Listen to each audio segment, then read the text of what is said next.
Today we have with us Rashi Gaur, who is a famous astrologist, Feng Shui expert, Vastu Shastra expert, and numerologist.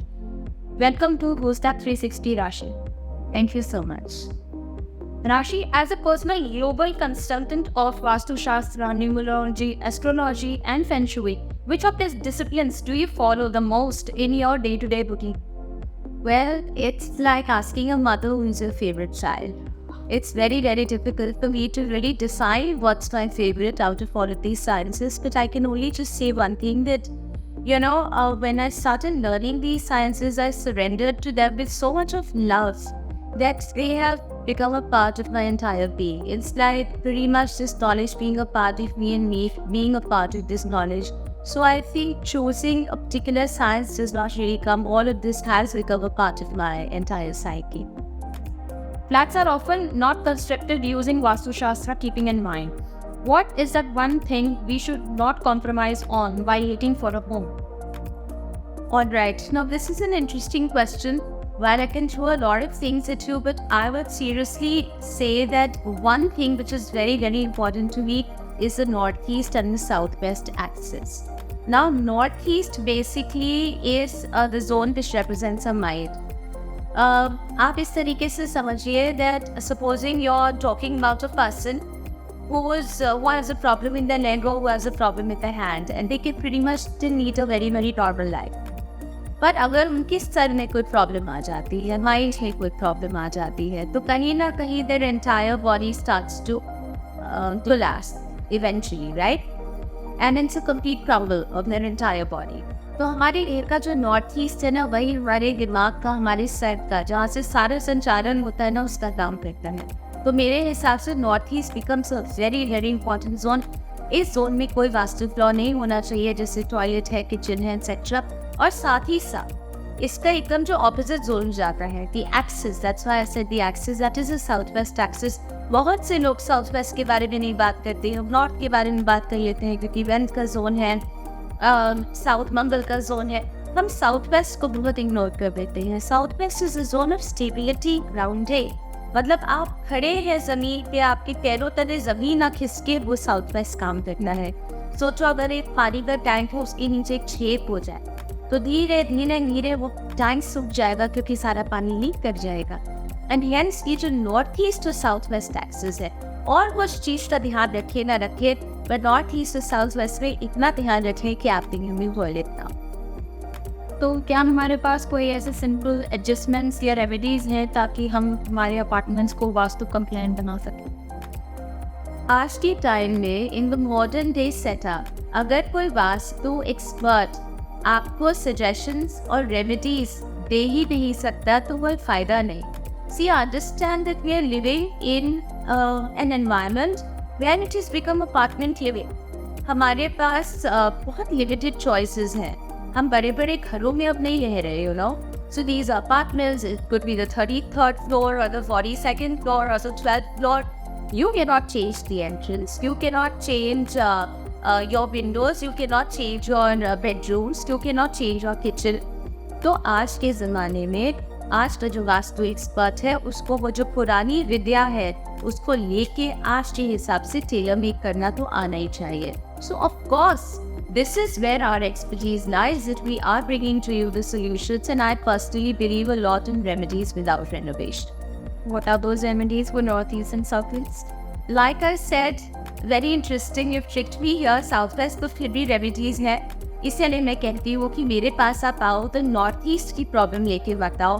Because अगर मैं आपको remedies दूंगी, या कोई भी vastu expert इस दुनिया में आपको नॉर्थ ईस्ट की रेमेडीज देगा, सच्ची बात है वो काम नहीं करेगी. नॉर्थ ईस्ट की रेमेडी यही है कि वहाँ पे टॉयलेट होना ही नहीं.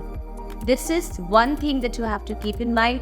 बाकी 16 जोन्स में 15 जोन्स की रेमेडी मिल जाएगी, पर इस एक जोन को आप खराब ना करें. और साउथ वेस्ट देखिए, there are a lot of ways that you can balance the energies. For instance, जब हम टॉयलेट की बात करते हैं, अंडरस्टैंड टॉयलेट क्या है. टॉयलेट एक ऐसा जोन है जहाँ से हमारी सारी की सारी जो नेगेटिविटी है वो फ्लश अवे हो रही है.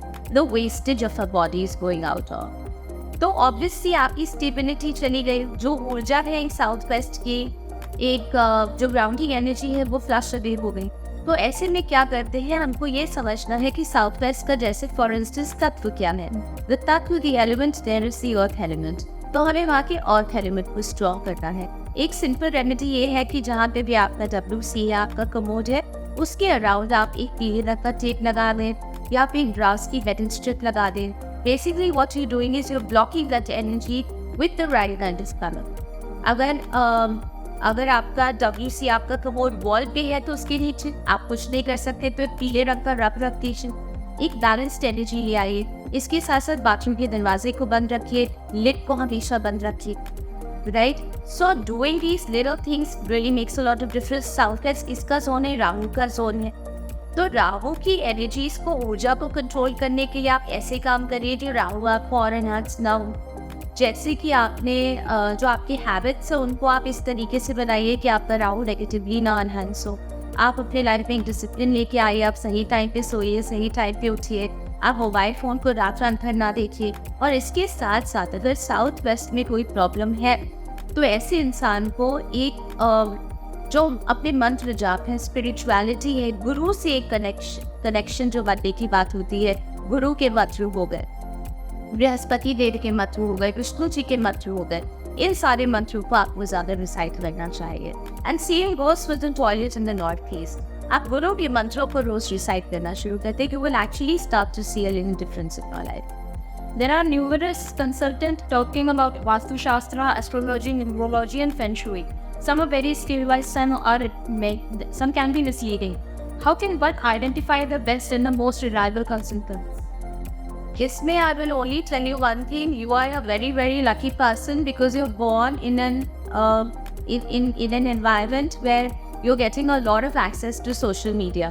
Okay, you can literally go and research anything that you want, unlike the earlier times when you would have to pick up yellow pages and then look out for Vastu Consultants, for instance.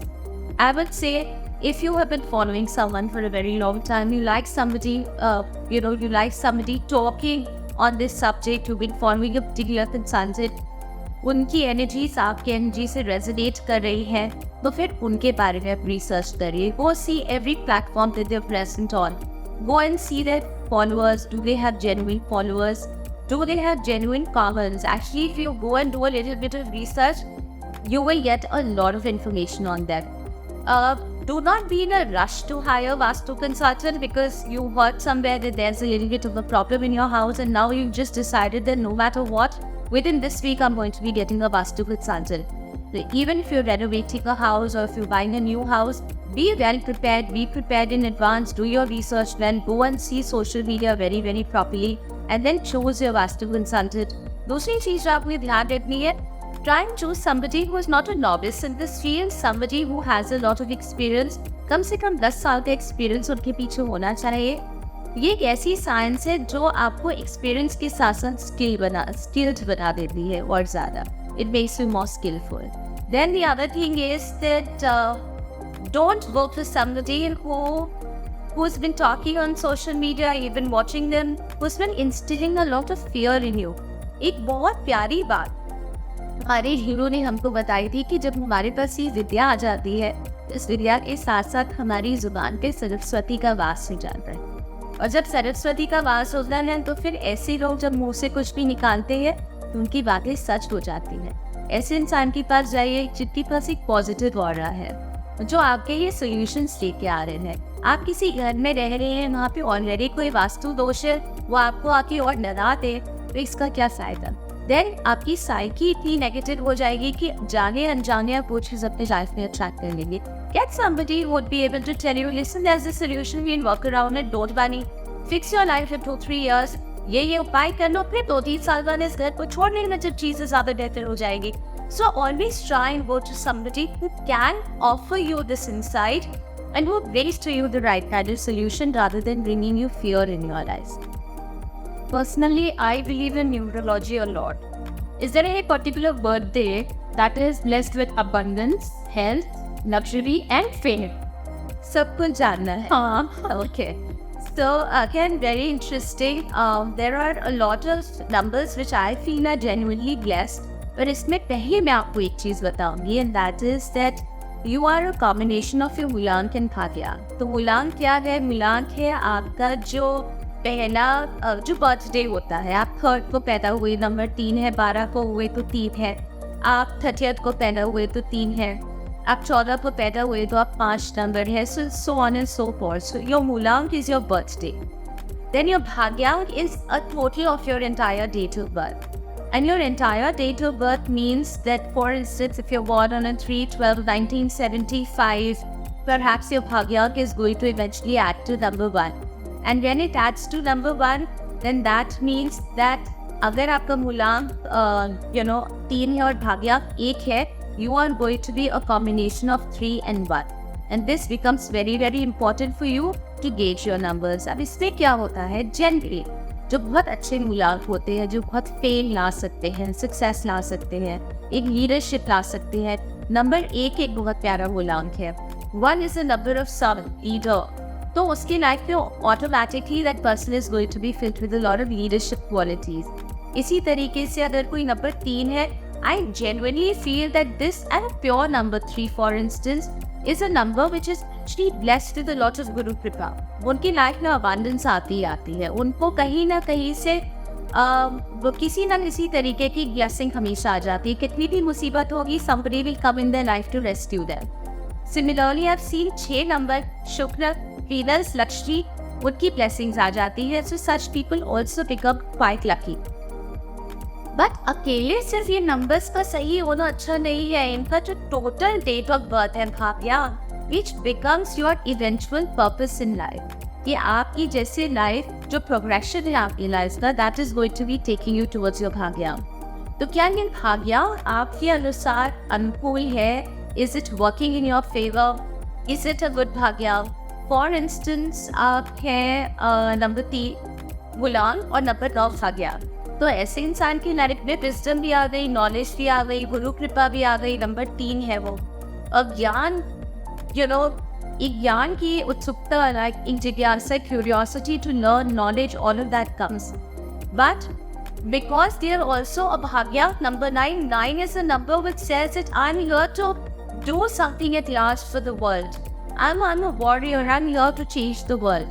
तो ऐसे में क्या होता है कि वो जो ज्ञान है, उस ज्ञान से वो आपकी जिंदगी बदल सकती है। कि पहले फर्स्ट हाफ ऑफ लाइफ में तो उन्होंने उस ज्ञान को अक्वायर कर लिया, अब सेकेंड हाफ ऑफ लाइफ में वो आके ये ज्ञान बांटने के लिए तैयार है। So that combination becomes a very beautiful combination. Sometimes I've seen that people are number 1 and the total date of birth is also number 1. So मूलांक और भाग्यांक अगर दोनों एक है तो ये यहाँ पे सक्सेसफुल होने आया है, right? So this is how your numbers work for you. This year is all about Saturn 2024, sums up to 8. What should we expect from the rest of the year, especially considering the recent events that is full of attacks, fire accidents, train accidents? How can individuals prepare or safeguard themselves during this period?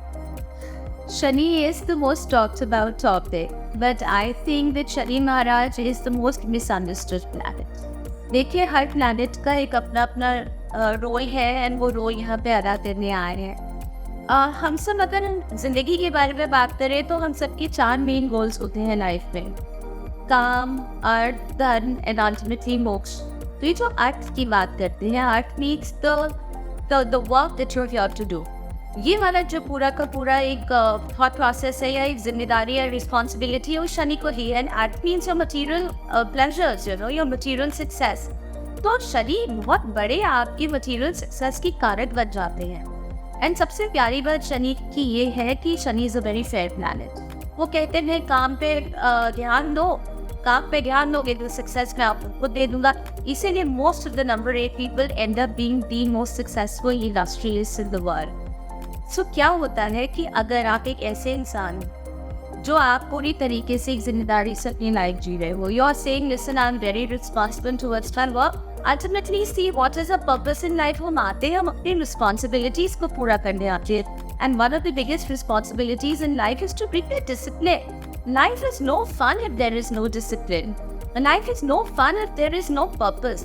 आप जिए जा रहे हो, रात भर आप सिर्फ phone scroll कर रहे हो, what is that life? It is meaningless. So you are here for a purpose. तो अगर आपकी लाइफ में पर्पस है, उस पर्पस को पूरा करने का डिसिप्लिन है, रेजिलियंस है, एक रिस्पॉन्सिबिलिटी है आपकी ज़िंदगी में। आप चोरी चक्के नहीं हो, आप एक मॉरल एथिकल तरीके से अपनी लाइफ जी रहे हो, आप अपनी रिस्पॉन्सिबिलिटीज़ पूरी कर रहे हो, आप अपना भी ध्यान रख रहे हो, अपने फैमिली का भी ध्यान रख रहे हो, वर्क में भी आप शॉर्टकट्स नहीं ले रहे हो। What is there to be scared about? Shani is anyway going to be working beautifully for you.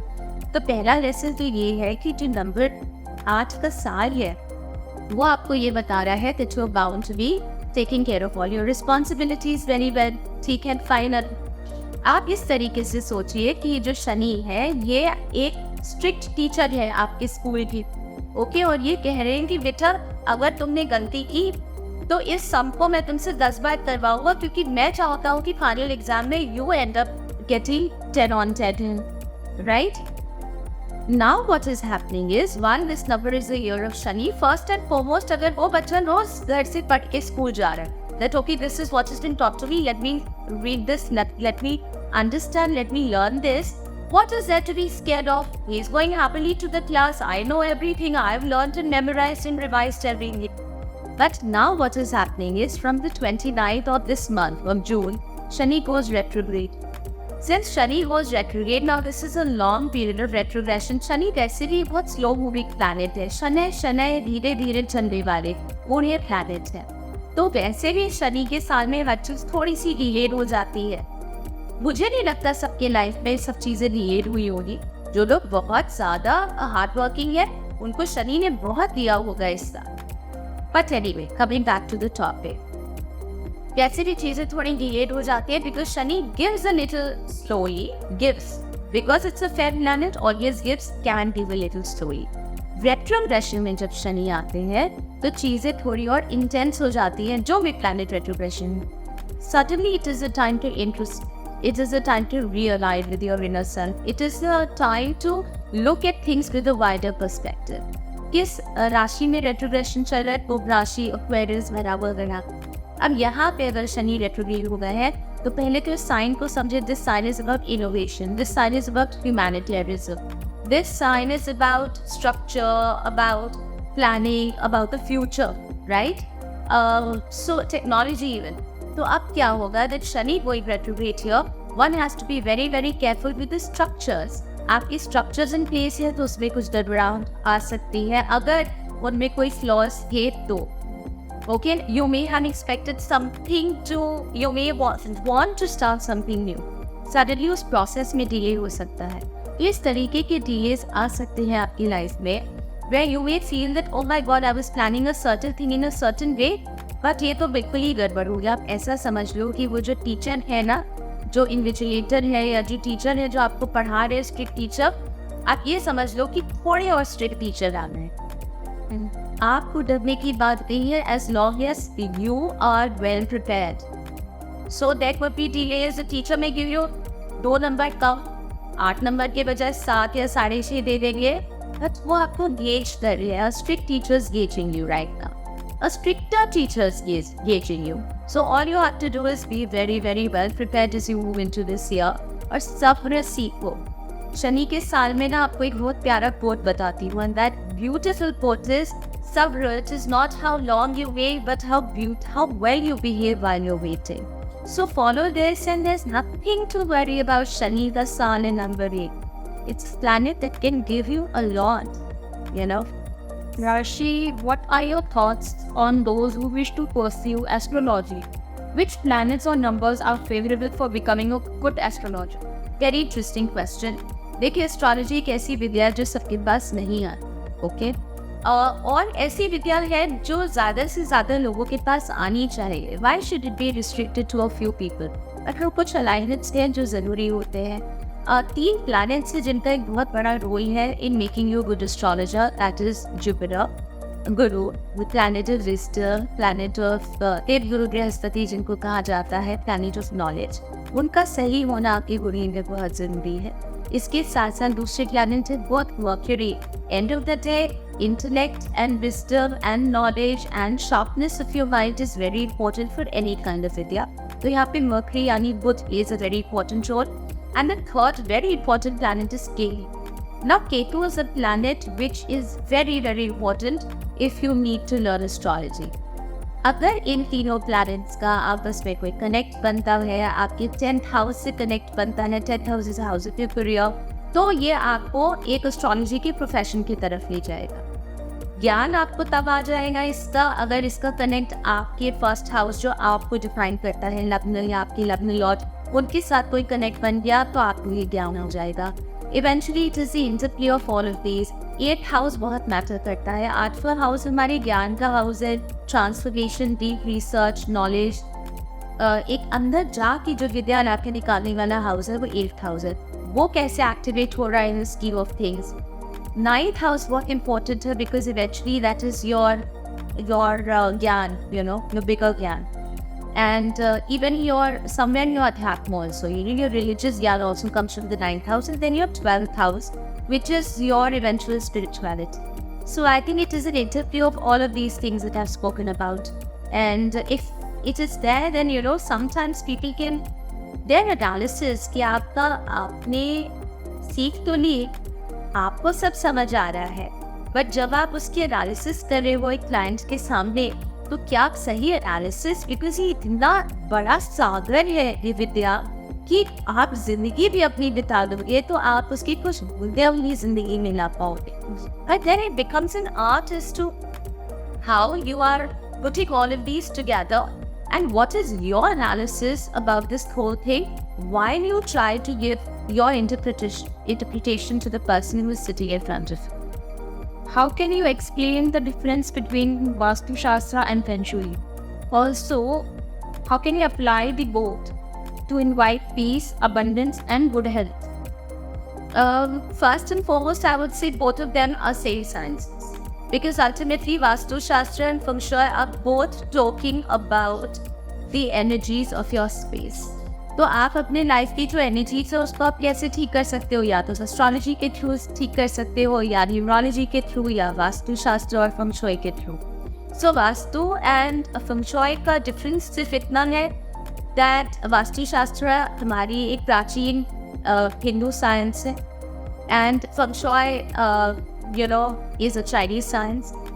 Feng Shui actually is all about Qi, the energy, the fluidity. If you see Feng Shui, it means Feng plus Shui, which means wind plus water.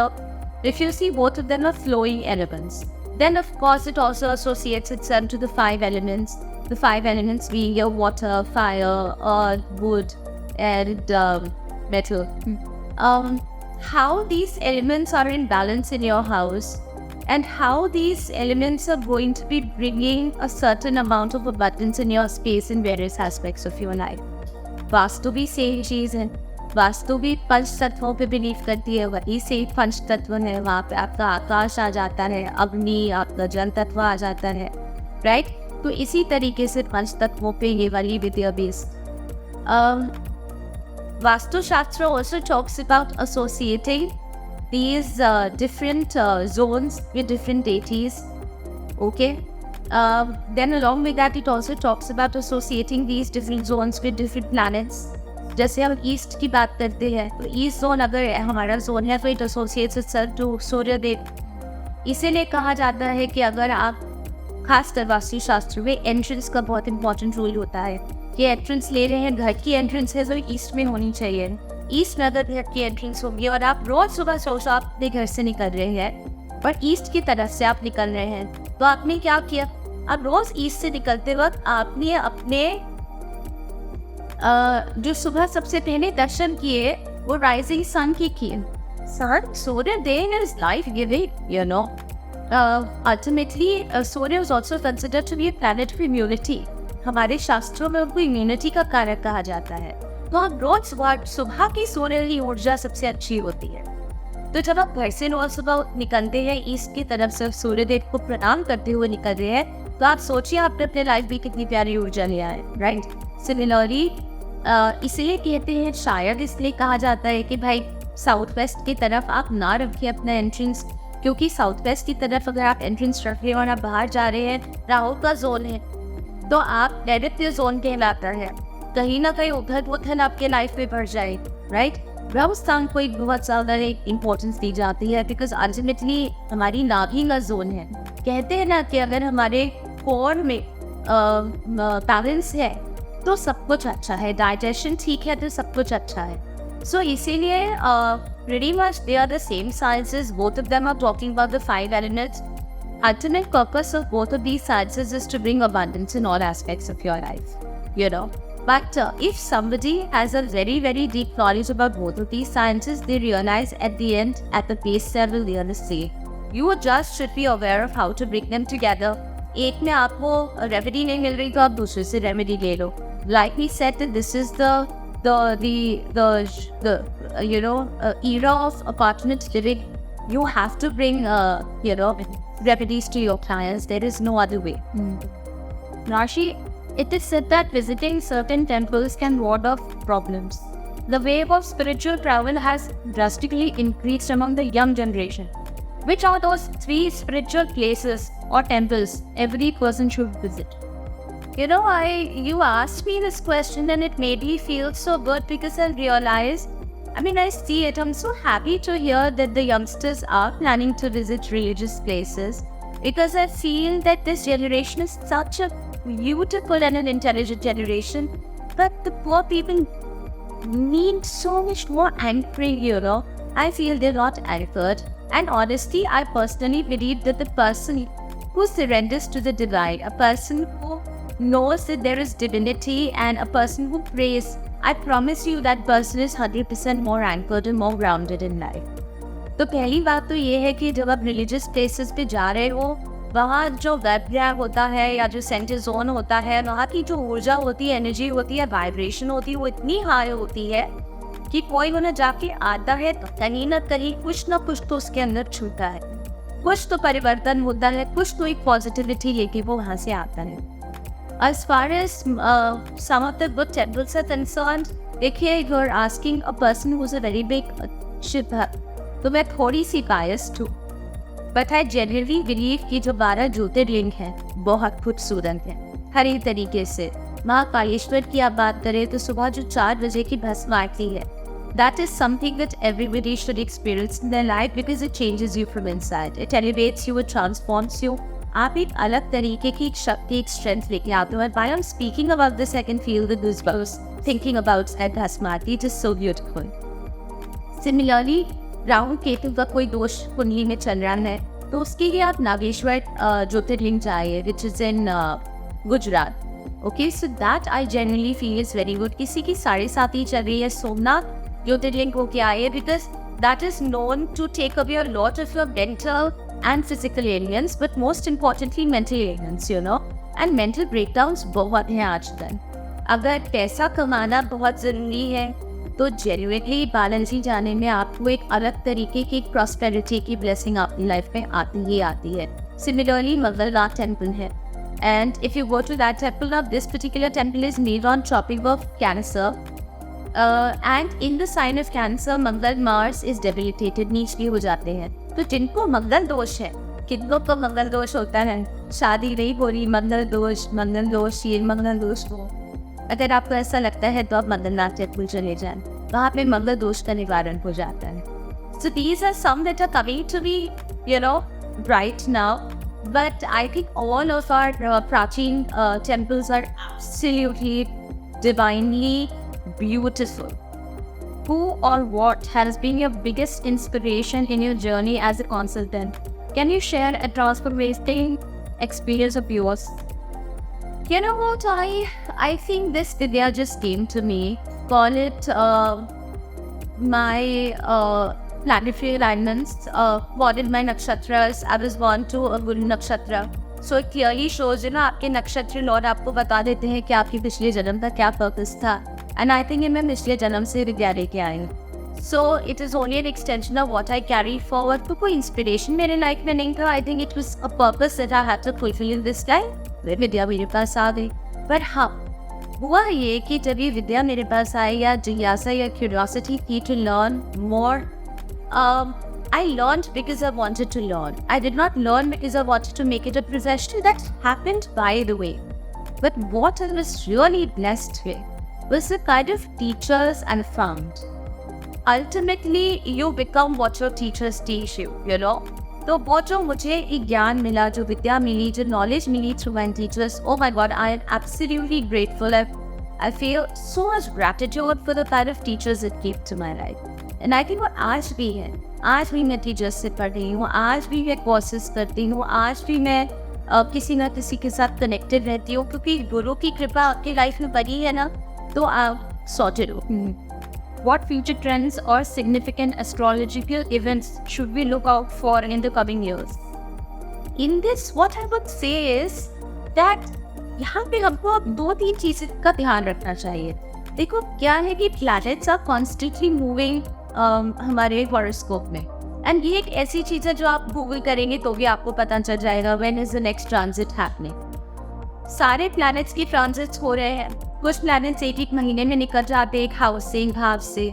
चंद्रमा तो 2.5 दिन में ही निकल जाते हैं, इसलिए आपका जो मन है चंद्रमा से कनेक्टेड है ना, हाइज एंड लोज होते रहते हैं. ये 1 महीने वाले प्लैनेट्स पे ज़्यादा ध्यान मत दिए, दे टेम्परेरी. कुछ प्लैनेट्स बहुत लंबे समय के लिए एक घर में आते हैं, एक हाउस में आते हैं. जैसे शनि 2.5 साल के लिए आते हैं, गुरु 1 साल के लिए आते हैं. कहते हैं जहाँ पे शनि की दृष्टि है माँ जिम्मेदारियाँ बढ़ा देते हैं, 3 दृष्टि होती हैं. जहाँ गुरु की दृष्टि आ जाएगा, whenever Guru is aspecting, Jupiter is aspecting, वहाँ पे अमृत की वर्षा कर देते हैं. उनकी 3 दृष्टियाँ हैं, वहाँ उन हाउसेस में आपकी अमृत की वर्षा हो जाती है. इसी तरीके से राहु केतु 1.5 साल के लिए आते हैं, इनका ट्रांजिट इम्पोर्टेंट है. तो ये जो ट्रांजिट्स हैं ये जब जब होते हैं इनका आप ख्याल रखिए. फॉर इंस्टेंस इस वक्त शनि जो है, Shani is in Aquarius. Aquarius में वो रेट्रोग्रेड जा रहे हैं. एक्वेरियस साइन आपके हॉरोस्कोप में क्या डिफाइन कर रहा है, वहाँ पे आपको उलझने आएंगी ही आएंगी. वहाँ बैठे हुए शनि आपको डायरेक्टली कहाँ देख रहे हैं, 3री दृष्टि कहाँ है, 7वीं दृष्टि कहाँ है, वह आपको प्रॉब्लम आए. Okay, for instance if your Leo लग्न कि शनि इस वक्त आपके सप्तम में, 7th house is house of your spouse. तो यहाँ पे आपको अपने स्पाउस के साथ, अपने पार्टनर्स के साथ एक रिश्ता सही तरीके से कायम करना है. सिमिलरली ये शनि अपनी 3री दृष्टि से भाग्य के भाव को देखेंगे तो भाग्य पे निर्भर ना रहे. Whatever it is you have to do, you should do it on your own. फिर इसके बाद जो नेक्स्ट ट्रांजिट होगा, अभी देखिए नया ट्रांजिट हुआ. Jupiter has now recently come into taurus 1 साल के लिए. टॉरस एक पैसे की राशि है, एक साइन है which talks about money and wealth. 1 साल तक अगर जुपिटर यहाँ रहेंगे, गुरु रहेंगे, बहुत से लोगों के जो ड्रीम्स हैं of buying a house, renovating a house, investing in a house, बहुत से लोगों की ये ड्रीम्स फुलफिल होंगे. तो इस साल आप फोकस करिए अपना घर बनाने के लिए. अगर आपने सोचा है कि आप अपना घर बनाना चाहते हैं, रेनोवेट करना चाहते हैं, खरीदना चाहते हैं, this is the year to do this and work towards it with diligence. Rahu Ketu जो है next year by May, Rahu Ketu का ट्रांजिट आ जाए. Rahu will move into Aquarius with Shani. बहुत से इनोवेशंस आएंगे, बहुत सा एक आई वुड से एक अनकन्वेंशनल एटीट्यूड आएगा टुवर्ड्स प्रोग्रेसिव मूवमेंट बहुत आएगा. तो थोड़ा नोटिस करिए राहु केतु का मूवमेंट, शनि का मूवमेंट, जुपिटर का मूवमेंट. वो वाला जो साल है उनके मुताबिक, उनके हिसाब से आप चलने की कोशिश करिए. This is also going to value add a lot. इसके साथ साथ बुध का Mercury retrograde, everybody knows about it, the entire generation knows about Mercury retrograde. तो ये जो मर्क्यूरी रेट्रोग्रेड होता है इसको थोड़ा सा समझ लेना चाहिए. For instance I think the next Mercury retrograde is going to be in August, and then the last one this year is going to be from November into December. Check the dates. And Mercury retrograde may be very careful in terms of your communication, your emails, your buying of equipment which is to do with communication, your digital marketing, social media, all of those parameters. Pay a little bit of an attention to Mercury retrograde. कोई tickets ना book करें, travel plans ना बनाएं, important meetings ना लें. So these are a couple of things that you have to keep in mind. Baki, I'll tell you a very, very honest thing. If you're true to yourself, if you're true to your commitments, if you're true to your responsibilities, and you are a disciplined human being, I don't think there is anything really to worry ever. Baki, for everything else, there's an astrologer. Very true. Thank you, Rashi, for this wonderful conversation. Thank you.